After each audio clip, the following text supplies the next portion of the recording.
நண்பர்கள் அனைவருக்கும் வணக்கம்.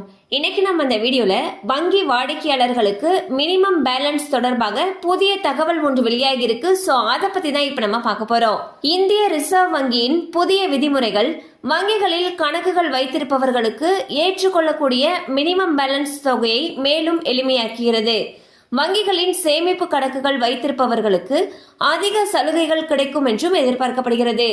சேமிப்பு கணக்கில் மினிமம் பேலன்ஸ் இருப்பில் யூனியன் பேங்க் ஆஃப் இந்தியா போன்ற சில வங்கிகள் 250, 500 அல்லது 1000 ஆகிய தொகைகளை பராமரிக்க வேண்டும் என்று கூறுகின்றன.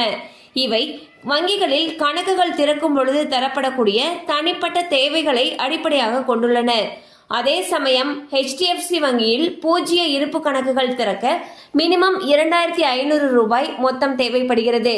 இது கிராமப்புற மற்றும் நகர்ப்புற கிளைகளுக்கு ஏற்ப மாறுபடும். அந்த வகையில் 1000, 2000, 5000 மற்றும் 10,000 ரூபாய் வீதம் குறைந்தபட்ச இருப்பு தொகையாக பராமரிக்க வேண்டும் என்றும் கூறப்பட்டுள்ளது.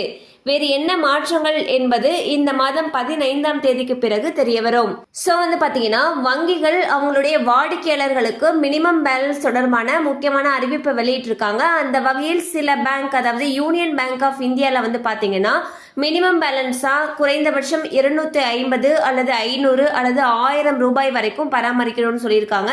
இதுவே HDFC இந்த மாதிரி பாத்தீங்கன்னா 1000, 2000, 5000 அல்லது 10,000 ரூபாய் வரைக்கும் குறைந்தபட்ச இருப்பு தொகை இருக்கணும்னு சொல்லியிருக்காங்க.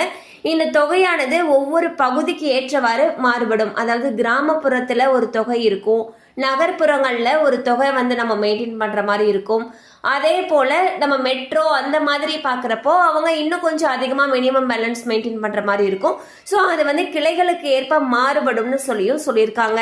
ஸோ உங்களுடைய அக்கௌண்ட்டுக்கு நீங்க எவ்வளவு மினிமம் பேலன்ஸ் மெயின்டைன் பண்ணணும்னு தெரிஞ்சுக்கணும்னு நினைச்சீங்கன்னா உங்களுடைய வங்கி கிளையை அணுகலாம்.